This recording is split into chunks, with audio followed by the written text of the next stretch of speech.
Okay, how to 10x your energy and skyrocket your X factor. First, I want to just tell you that here are some possible signs that you might be chronically fatigued. The first one is you're having trouble waking up in the morning. If you're watching this video, that might be the case, but also it extends more than that in the daytime. You have trouble focusing, you're getting energy crashes throughout the day, you feel like you sleep a lot, and even though you sleep a lot, you still feel tired, or you need coffee in order to just make it through the day. Also, you're overly self critical. You could be potentially anxious, feeling depressed. Again, talk with your doctor with any of these symptoms or signs, but these are just some underlying things that I've anecdotally seen with a lot of clients I've worked with and other people too. And just with the study show, and when we track people's biometrics with an Aura Ring or a Whoop band or anything like that, these telltale signs are just showing themselves again and again. So if any of these things are you, or you need coffee to really just stay above water, there's probably something deeper happening in your biology that we may want to take a look at. So here's some of the basics. We'll go basic first and then we'll go advanced. We really want to get your sleep down because with energy, it's recovering us. This is the time when our body is physically recovering and our mind and brain are restoring itself as well. I'm not going to go into all the science of it, but I just want you to know that here's some basic things that we can do to optimize our deep sleep and our REM sleep, which are the most important. The first thing is we want to find out what our chronotype is. Go to www.thepowerofonnequiz.com. There you'll be able to find out what your sleep animal sign is, and based on that, it's going to tell you 5-minute quiz. It's for free. It's going to tell you what is the best time that you should probably wake up, what is the best time you should go to bed, and what is the best schedule that you should do throughout your day for everything in between. The best is to do a genetic test because with genetic testing, we can actually find out what you actually are instead of guessing. But this gives us a good roadmap in the meantime. If genetic testing is something that you're potentially interested in, you can always reach out and let me know. The second thing is invest in high quality blue light blocking glasses before bed. There's a lot of good brands out there. Again, let me know if something that you're interested in. There's only two ones in particular that I like. So let me know if that's something that you're potentially interested in. But what we do want to look for where it doesn't just block out blue light, but it blocks out green light, purple light, these other forms of light besides blue light. So what blue light will do, especially before bedtime, is directly suppress our melatonin levels and also suppress and shorten our REM sleep and that sleep quality. And what that means is when our REM sleep is less, the REM sleep is used to restore our brain and our mind and our thoughts and the things we learned from the day before. So if you find yourself experiencing brain fog, you can't remember things, you're forgetting people's names, you are, not able to focus on a task at hand for a long time. You can't keep a lot of things in your head at once. It could be that your REM sleep is not as long as it should be. We want to get in between about an hour and a half to 2 hours, and a lot of people aren't getting that. And that's a really easy fix that we can use for people as well. The next thing is we don't want to eat any heavy meals before bedtime, about 4 to 5 hours. However, we can eat a light snack before bedtime, and having a snack that is right for your type. For your type, what I mean by that is if you are, based on your physical body, again, we'll have to assess more of that for you. But if you are someone who's very sensitive whenever you eat food, you might get a crash after. You might have something known as hypoglycemia. Again, it's just, on a functional level, it's not a disease state. And what that will potentially do is when you go to sleep and you eat a heavy meal before bedtime, it's going to cause your blood sugar to spike, but that which comes up, just like a roller coaster, is going to come crashing down. And now your blood sugar is really low. Well, in order to bring that blood sugar back up, we actually rely on cortisol and adrenaline to bring that back up. Well, guess what? If that is happening in the middle of the nighttime, that is going to cause you to wake up in the middle of the nighttime. Now it's going to sacrifice your energy the next day because you're not restoring your physical, your mental body. Your body is potentially inflamed. You're going to be, craving a lot more sugary foods, junk foods. That's going to slow you down even more. All the things that we don't want. And that's why when you just fix your sleep and your deep sleep and your REM sleep, it just fixes all these things at once.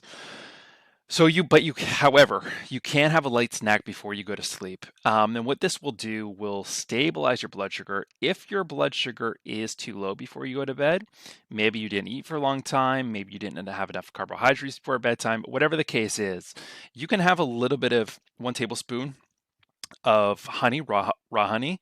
You can also have some MCT oil that can help a little bit of ketones and that can stabilize blood sugar. And you can also do a tablespoon of cashew butter, almond butter before bedtime for about an hour. There's more things you can do as well, but these are some good basic ones that can help you excuse me, help you stay asleep. And what we can do with this is once we have this and stabilize our blood sugar, we'll find ourselves not waking up so much throughout the night and we can go to sleep faster. What does that mean for you? More energy throughout the day. So it's not about just you waking up feeling tired and now you have caffeine just to have that energy source. It comes down to what did you do the last 24 hours? What did you do the last 48 hours? And your low energy is not a deficiency in caffeine. We usually think caffeine is related to energy. We need more caffeine to energize ourselves. That's going to be taxing your whole entire hormonal system, also known as your HPA axis, and that's a video for another time, but it's definitely something you want to keep in mind.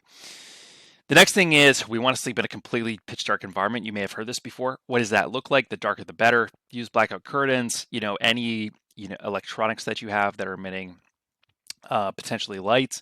We have light receptors around our eyes, so we can even detect light at a subtle level, and that can reduce your sleep quality. So just make sure it's pitch black. Ideally, you couldn't see your hand in front of you. That would be, 10 out of 10, perfect 10 out of 10 sleep environment score, but we want to get as close to that as possible if it's not possible for you. The next thing is we want to minimize TV, computer, and phone use before bedtime. Now, if you have to use it before you go to sleep, ideally what my favorite is before we go to sleep is have like Audible on, have like a YouTube video on, get YouTube Premium, and you can just shut off your screen and have it running in the background. It could be a meditation video, it could be some sort of form of an audiobook, someone that you like listening to, something that's not too cognitively or mentally stimulating, and that is going to aid you in falling asleep. And you can even put Audible on a timer so it stops playing after 15, 30 minutes, or any other application on your phone. You can do that as well, and that's a really good way instead of watching your TV, which is just so much blue light, as well as your phone, as a way to get to sleep. Now, if you have to do that on your computer, there's an application called Iris app, iristech.co. You can definitely take a look. That's really good. You can also wear blue light blocking glasses, or you can download the red light filter on your phone. Ideally using all those together, but the best ideal 10 out of 10 would be not using those at all before sleep by at least 1 to 2 hours. The next is we have to dial in your diet. So this looks like eliminating processed foods throughout the day. This can really take your energy, all that inflammation. Our guts are very important for our energy levels. 80% of our immune system is located inside of our gut. We don't just use our gut to digest food and that's it. It is pivotal for our ability to think. There's something known as the gut brain axis. They're really talk to each other more than you think. And our gut is also known as our second brain. It's called our enteric nervous system. And what that means is it can function independently from our brain because of all the different receptors. It is truly smart, and it's not to say it has a conscience and a mind of its own, but it is extremely intelligent, and the foods that we put inside of it will affect our immune system. And if our immune system is inflamed and it's trying to fight out all these fires, it is definitely going to sacrifice and hinder your energy, which is not what you want throughout the daytime. So we really want to make sure we eliminate processed foods.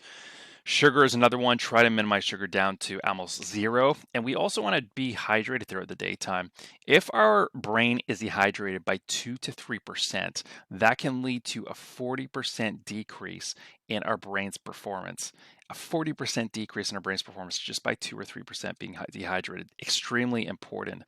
So that's why when we, hydrate throughout the daytime, the calculation is that we want to have half of our body weight, that's in pounds, in ounces. So for 200 pounds, we want 100 ounces of water per day.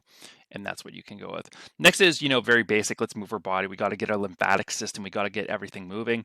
Ideally, if you can be outside in the sun, there's a lot of benefits to that. We'll get into another video. But, doing that in the sun with podcasts, audiobooks, that's a really good 3-in-1. And here at the Sleep Consultant, it's all about stacking habits. How can we stack habits to really maximize our time and the ROI of our daily routines so we can get more done in less time, working smarter, not harder? Next, going to more advanced things. This is really when we go into lab testing with specific people and really diving in more, but we always want to make sure the foundations and the fundamentals are in place first. So part of the advanced is one is we really want to get our gut bacteria optimized. When we create energy, for example, mitochondria inside of our body, which is really the energy powerhouse of our cells, or if we want to get, all the nutrients and the breakdown of nutrients from the food we eat, for our hormones, for our brain neurotransmitters to think okay, and so much more. A lot of the time, it is our gut bacteria that turns the nutrients in the breakdown of that food into specific cofactors, just building blocks that our body needs to function well and to feel at our best. But if our gut's bacteria is not functioning well, and there's more bad bacteria than good bacteria, more bad guys than good guys, it's going to be very hard to generate energy. So a really good way for this is foods like sauerkraut. That's my favorite. You can do kimchi, kefir, resistant starch. This is all very good for your gut bacteria, and it's one that will facilitate more energy for you. The next thing is, a high quality probiotic is extremely important. There are so many different ones out there, and you need a specific strain that's unique to your biology. So reach out to me if that is something that you're interested in.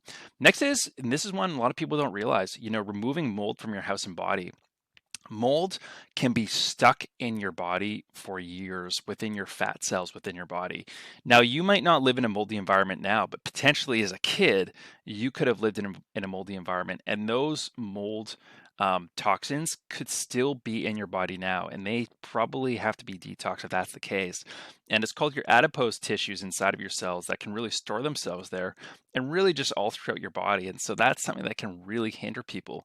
You might be exercising, you might be eating all the right foods, you might be thinking you're living a healthy lifestyle, but if these toxins are all inside of you, that's a big one that can be slowing you down. Another big one is heavy metals or pesticides or lipopolysaccharides. All these things can be in your body and built up over time, and they just have to get out of there for your body to really start healing itself. And the transformations I've seen when people do this is nothing short of extraordinary.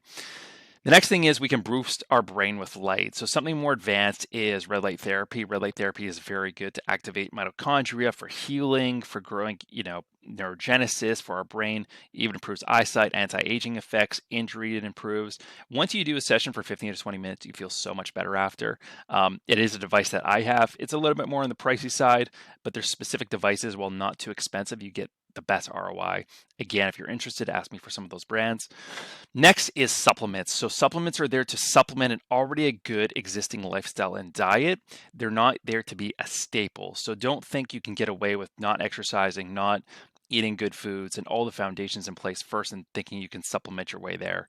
They are there if you're already at 80% and now you can just get more. But supplements can be a good foundation to provide temporary relief care in certain circumstances if you need that extra aid in the meantime. And while you have that relief care, you're at the same time, you kind of have a hybrid approach where you're building up all these backup generators in your body because you're implementing more healthy routines, tactics, strategies on a day-to-day basis. And as a result, your body likes that, and it's going to reward you kindly and build these things back up. At the same time, you take the supplements to just provide temporary relief care, not potentially medications. That's, while that is between you and your doctor, but more herbs or supplements can have a lot less side effects. The important thing with that is you want to make sure they're very good quality. So a couple things here. I won't go into why they work, but MCT oil, something known as PQQ, which is kind of like coenzyme Q10. It's just a little bit more bioavailable. Also, B vitamin complex, usually in methylated form, I like a lot more. It's more bioavailable. It depends though if you have something known as an MTHFR deficiency, either heterozygous or homozygous. If you don't understand that, it's totally fine. We'll do that in another video, or you can ask me. There's also creatine can really help with your energy over time. Just make sure you drink a lot of water. And also rhodiola. Rhodiola is known as an adaptogenic herb. And adaptogenic herbs are really good at providing your body, the means and the resiliency to adapt to any stress that comes your way. So let's say a really stressful situation, you have an adaptogen, you won't feel as stressed in that same circumstance between yesterday and when you didn't take it, and then today when you did take it. So in conclusion, when done right, the tips should help you a lot. However, these are the basics. I'm really just scratching the surface. I just want to give you, a little snapshot of what it could look like for you, but these at the same time can be really useful in your life for your energy. And what would more energy mean for you? Would more energy mean you be able to get more done at your work, maybe in less time? Maybe an 8 hour workday you could get done in 4 to 6 hours. I've definitely seen it before where you just have such clarity and deep focus and energy without a crash that lasts all day long. And you are able to just be a lot more efficient in your day. Now, let's say you had an extra 3 hours each day to spare. What would you do with that extra 3 hours? Could you invest in another potential activity, another business, spend more time with your spouse or your children, your loved ones, or an activity that you've always been putting off that you never had time for? Now you can do that. You can take more courses, you can invest in, whatever that looks like for you. Or if you just want pure leisure and you want to relax, that is available to you when you get more done within a compressed time window and you're not procrastinating, and you don't feel lazy, you don't feel all these things, because just naturally your inner machinery inside of your body is just operating so efficiently, just like a car, as a result of that, that you just feel better on every single level. So if you want to dive into it, let me know. I'm going to put the link down in the comments below. You can also join our weekly newsletter, and there's going to be more coming your way. I hope you guys have a supercharged day. Have a good sleep tonight, and we'll see you in the next video. Bye for now.